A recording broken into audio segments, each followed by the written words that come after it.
সংগঠন ছাড়া তো আমাদের শক্তি নাই।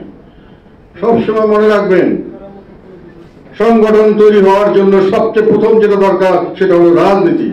আপনার পিছনে সংগঠনের জন্য লোক রাখতে হবে, সমর্থন রাখতে হবে, আপনার পিছনে লোক দাঁড়াতে হবে, আপনার জন্য লড়াই করতে হবে, আপনার জন্য জীবন দিবে, পৌরসভা দিবে।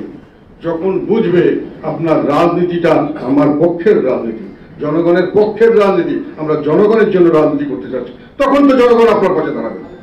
যে আমার ছেলে বিপদে আছে, আমার বিজনেস সেন্টারকে ভেঙে ফেলা হচ্ছে, আমার হসপিটাল ধ্বংস করা হচ্ছে, আমাকে ব্যবসা বাণিজ্য করতে দেওয়া হচ্ছে না, আমাকে অসম্মান করা হচ্ছে, আমাকে বেইজ্জত করা হচ্ছে, আমি এর প্রতিবাদ করতে চাই। কে করছে? উনি। আমি ওনার সঙ্গে আছি। তখন আপনি লোক পাবেন। যারা এখন আসছেন না, চলে গেছেন, ঝরে গেছেন, সেই জায়গায় অনেক লোক আসবে। শুধু আমার একটাই কথা ছিল, রাজনীতি পরিষ্কার। এই পরিষ্কার রাজনীতি নিয়ে বুক ফুলিয়ে জনগণের সামনে দাঁড়ান, বুক ফুলিয়ে বলেন আমি আছি, আমি আছি, আপনাদের কথা বলবো।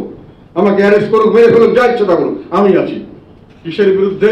এটা পরিষ্কার করে বলবেন। নব্য ফেসিবাদের বিরুদ্ধে এবং নব্য ফেসিবাদদের দোষকদের বিরুদ্ধে আমরা আছি। নব্য ফেসিবাদ এবং নব্য ফেসিবাদদের দোষর যতক্ষণ পর্যন্ত এই দেশটাকে নিশ্চিহ্ন না হবে, ততদিন পর্যন্ত আমাদের রাজনীতি আছে। আপনাদের পাশে আমরা থাকবো, আপনাদের জন্য জীবন দেবো। আমরা বলতে পারবেন?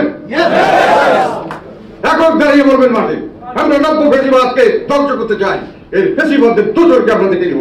আসেন, মারেন, বুক খুলে দেন, গুলি করেন, আমরা রাজি আছি, রক্ত দিব আমরা। কত লোককে মারবেন আপনি? দেশ আপনার এখন একার নয়। এই দেশের জন্য আপনার কি আছে, কতটুকু আপনার ত্যাগ আছে?